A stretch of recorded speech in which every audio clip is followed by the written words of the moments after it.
We are meeting today in a forum that is very familiar to all of us.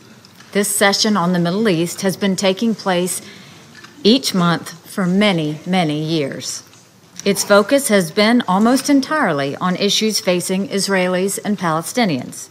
The problem is that the UN has proven itself time and again to be a grossly biased organization when it comes to Israel.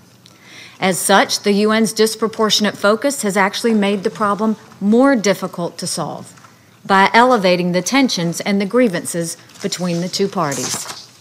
Another reason we have attempted to shift the discussion is that the vast scope of the challenges facing the region dwarf the Israeli-Palestinian conflict.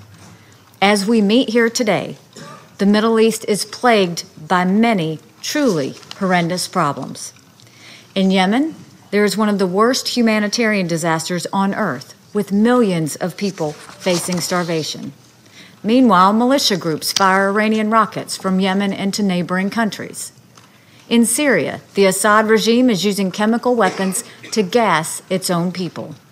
This war has taken the lives of over 500,000 Syrians. In Lebanon, Hezbollah's terrorists exert ever more control, illegally building up a stockpile of offensive weapons, inviting a dangerous escalation that could devastate regional security. And of course, there is the terrorist-sponsoring regime in Iran that initiates and encourages most of the troubles I just outlined. These immense security and humanitarian challenges throughout the region should occupy more of our attention rather than having us sit here month after month and use the most democratic country in the Middle East as a scapegoat for the region's problems. But here we go again.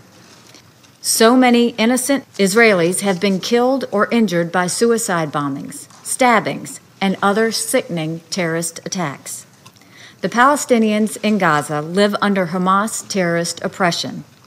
I can't even call it a governing authority, as Hamas provides so little in the way of what one would normally think as government services.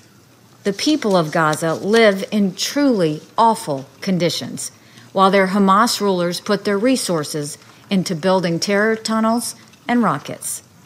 We are joined here today by Palestinian Authority President Abbas.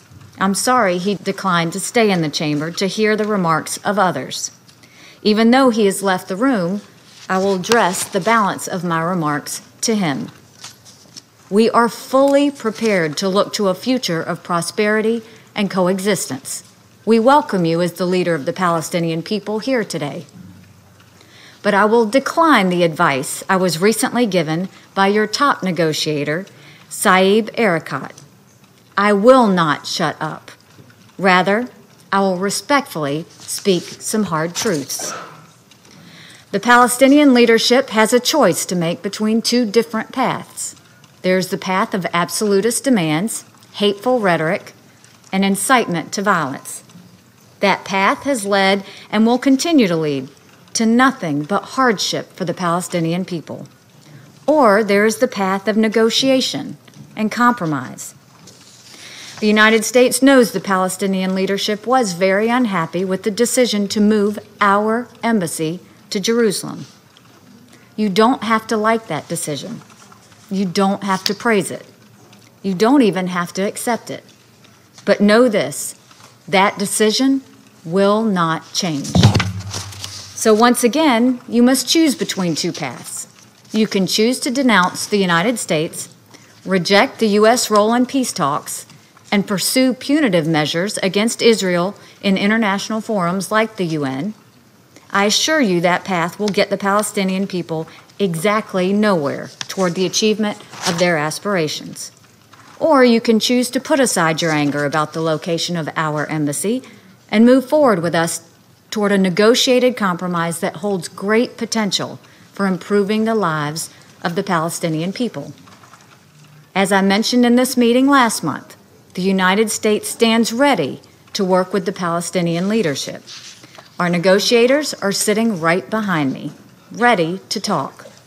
But we will not chase after you. The choice, Mr. President, is yours. Thank you.